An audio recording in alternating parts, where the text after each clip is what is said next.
News media తెలుగుకి స్వాగతం. గద్వాల జిల్లాలో ఐడిఓసిలో 79వ స్వాతంత్ర దినోత్సవ సందర్భంగా పతాకావిష్కరణ కార్యక్రమంలో పాల్గొన్న జిల్లా కలెక్టర్ బిఎం సంతోష్, అదనపు కలెక్టర్ లక్ష్మీనారాయణ నరసింహారావు, ఏఓ భూపాల్ రెడ్డి, జిల్లా అధికారులు, కలెక్టర్ కార్యాలయ సిబ్బంది తదితరులు పాల్గొన్నారు.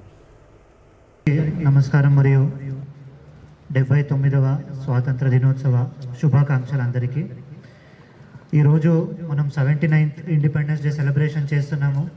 ప్రతి సంవత్సరం చేసినప్పుడు కూడా ముందుగా మనము ఇండిపెండెన్స్కి ఎవరు ఆ రోజు వాళ్ళ ప్రాణాన్ని కూడా లెక్కకి పెట్టకుండా దేశానికి ఎవరెవరు పని చేశారని చూస్తే మనకి మహాత్మా గాంధీ గారు, సుభాష్ చంద్రబోస్ గారు, అలాగే నెహ్రూ గారు, ఇలాంటి చాలామంది లీడర్లు, దాని కాకుండా ఎంతోమంది మనకి తెలియకుండా ఉన్నవాళ్ళు కూడా చాలామంది దేశాని కోసం ప్రాణం కూడా ఇచ్చినారు.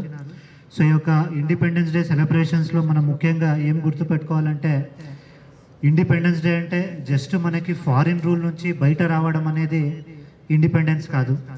ఇండిపెండెన్స్ మనకి ఎందుకు వచ్చింది అంటే అందరూ ఈక్వల్, అందరికీ ఈక్వాలిటీ ఉండాలి, జస్టిస్ ఉండాలి, ఈక్వల్ ఆపర్చునిటీ ఉండాలి అనేదే మనకు అప్పుడున్న మన కాన్స్టిట్యూషన్స్, మన సంవిధానం ఏముంది, కాన్స్టిట్యూషన్ ఏముంది, దాని యొక్క ఉద్దేశం. సో ఈరోజు ఇండిపెండెన్స్ డే రోజు మనము ఆ కాన్స్టిట్యూషన్స్లో ఏమున్నాయి, క్యాస్ట్, ఏ రిలీజియన్, ఏ బ్యాక్గ్రౌండ్, ఎక్కడి నుంచి వచ్చారు, ఏమీ ఉండకుండా అందరికీ ఈక్వల్ ఆపర్చునిటీ ఉంది. ఈక్వల్ ఆపర్చునిటీ ఎందుకు ఉంది, మీరు ఎక్కడైనా వెళ్ళొచ్చు. ఇండిపెండెన్స్ రావడం వల్లనే మనకి ఇలాంటి ఫ్రీడమ్ దొరికింది. సో ఈ ఫ్రీడమ్తో పాటు మనం ముఖ్యంగా గమనించాల్సింది ఏదంటే డ్యూటీ అనేది కూడా ఇంపార్టెంట్. ఫ్రీడమ్ వచ్చింది అంటే దానికి తగ్గట్టు డ్యూటీ ఉంటుంది, దానికి తగ్గట్టు రెస్పాన్స్. ఫ్రీడము అయితే మనకి 79 years ఫ్రీడమ్ వచ్చినప్పుడు మనం చాలా డెవలప్ అయినా కూడా మనతో పాటు వచ్చిన కొన్ని కంట్రీస్ ఫ్రీడమ్ చూసుకుంటే, ఇప్పుడు for example south Korea, China, ఇవన్నీ చూస్తే మనకిన చాలా ముందు డెవలప్ అయినాయి.